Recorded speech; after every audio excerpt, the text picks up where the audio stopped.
இன்றைக்கு விடியா திமுக அரசு பொறுப்பேற்று 3 ஆண்டு காலமாகிறது.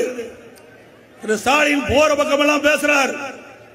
அனைத்து இந்திய அண்ணா திராவிட முன்னேற்ற கழகம் 10 ஆண்டு காலம் இருண்ட ஆட்சி என்று குரல் கொடுத்திருக்கின்றார்.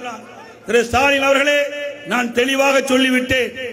இந்த தேர்தல் பிரச்சார மேடையில் இருந்து பேசுகிறேன். அனைத்து இந்திய அண்ணா திராவிட முன்னேற்ற கழகத்தினுடைய 10 ஆண்டு கால ஆட்சி என்னென்ன சாதனை செய்தது என்று நான் மேடையிலே பேசுகிறேன். நீங்கள் ஆட்சி பொறுப்பேற்று 3 ஆண்டு காலமாகிறது. என்னென்ன திட்டத்தை கொண்டு வந்து அதனால் மக்கள் என்ன நன்மை பெற்றார்கள் என்று நீங்கள் பேசுங்கள். மக்கள் நீதிபதியாக இருந்து தீர்ப்பு கூறட்டும். ஒன்னையுமே காணோம். நான் பலமுறை சவால் விட்டுட்டேன். ஆனா இதற்கு பதிலே இல்லை. ஆனா அதுக்கு மாறாக என்னை அவதூறாக பேசுவது, இழிவாக பேசுவது, இப்படித்தான் திரு ஸ்டாலின் தேர்தலுடைய பரப்புரை இருக்கின்றது. திரு ஸ்டாலின் அவர்களே, நான் ஒரு விவசாயியாக இருக்கின்றேன். நான் ஒரு விவசாயி. கஷ்டம், நஷ்டம், துன்பம், துயரம், வேதனை அனைத்தும் அனுபவித்திருக்கின்றேன். என்னுடைய வாழ்க்கையிலே ஒரு சாதாரண கிளைக்கழக செயலாளராக இருந்து இன்றைக்கு இந்த மக்களுடைய ஆதரவோடு மேடையில் வைக்கின்ற கழக நிர்வாகிகள் துணையோடு கழகத்துடைய பொதுச் செயலாளராக இன்றைக்கு எனக்கு இந்த வாய்ப்பை தந்திருக்கின்றார்கள். உங்களை போல உழைக்காமலே பதவிக்கு வந்த தலைவர் அவர். திரு ஸ்டாலினுடைய அப்பா முதலமைச்சராக இருந்தாரு, திமுக தலைவராக இருந்தாரு. அதனால நீங்க எம்எல்ஏ ஆனீங்க, அமைச்சர் ஆனீங்க, துணை முதலமைச்சர் ஆனீங்க, இப்போ முதலமைச்சர் ஆகிறீங்க. இங்க இருக்கின்ற சாதாரண தொண்டர்கள், கிளைக்கழகத்துடைய செயலாளர்கள், அதை போல நானும் இங்கே நின்று நம்முடைய தலைவருடைய பேச்சை கேட்டு கைதட்டி மகிழ்ந்து ஒன்றிய பொறுப்பு, மாவட்ட பொறுப்பு, மாநில பொறுப்பு, அதே போல எம்எல்ஏ, எம்பி, அதுக்கு பிறகு அமைச்சர், அப்புறம் தான் முதலமைச்சர் ஆகிக்கிறேன். கிளைக்கழக செயலாளர் எப்படி பாடுபட வேண்டும், ஒன்றிய பொறுப்பாளர் எப்படி பாடுபட வேண்டும், உழைக்க வேண்டும், மாவட்ட செயலாளர் எப்படி மாவட்டத்தை கட்டி காக்க வேண்டும், தலைமையிலே எப்படி நடந்து கொள்ள வேண்டும் என்றதெல்லாம் அனுபவ ரீதியாக நான் பயின்றவன். உங்களை போல ஒப்பா மரப்பிலே நான் பதவியில் வரவில்லை. இந்த கட்சிக்கு உழைத்து விசுவாசமாக இருந்து எங்களுடைய மக்கள், கழக நிர்வாகிகள், தொண்டர்கள், மேடையில் தலைமை பொறுப்பாளர் எனக்கு இந்த வாய்ப்பை, பொதுச்செயலாளர் வாய்ப்பை தந்திருக்கின்றார்கள். ஆகவே எந்த ஒரு கஷ்டம் இல்லாம நீங்க பதவிக்கு வந்து இவ்வளவு பேசுறீங்களே, உழைத்து வந்தவனுக்கு எவ்வளவு தெம்பு திராணி இருக்கும்.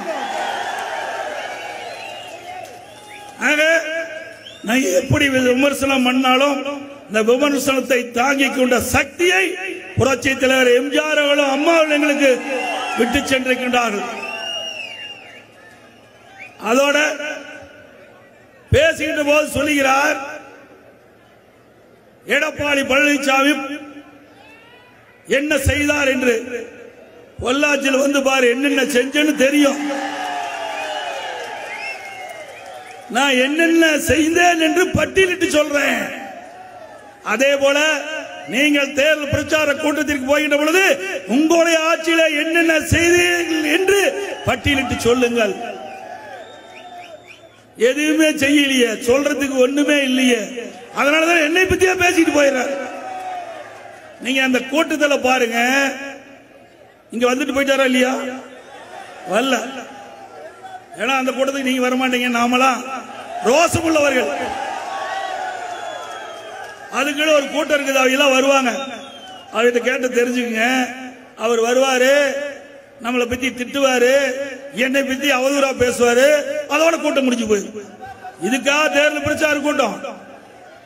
ஒரு முதலமைச்சர் தன்னுடைய ஆட்சி காலத்தில் என்னென்ன திட்டங்களை இந்த நாட்டு மக்களுக்கு வழங்கினேன், அதனால் நாட்டு மக்கள் ஏற்றம் பெற்றிருக்கிறார்கள், அதனால் நாட்டு மக்கள் நன்மை பெற்றிருக்கிறார்கள் என்று எடுத்து சொல்லுங்கள். அது ஒரு சிறந்த முதலமைச்சருக்கு அழகு. அதை விட்டுவிட்டு உங்களுடைய தகுதிக்கு ஏற்றவாறு பேசுங்கள். நீங்க ஒரு முதலமைச்சராக இருக்கின்றீர்கள், அதை மறந்து இழிச்சொல்லை பயன்படுத்தாதீர்கள். இன்றைக்கு இந்த மாவட்டத்திலிருந்து நிறைய கனிம வளம் கொள்ளையடிக்கப்படுவதாக தகவல்.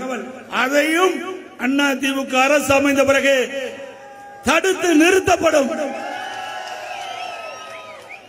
இந்த பகுதியில் கைத்தறி தொழில் நிறைந்த பகுதி. இந்த விடியா திமுக அரசு அமைந்த பிறகு இந்த தொழில் நலிவடைந்து விட்டது.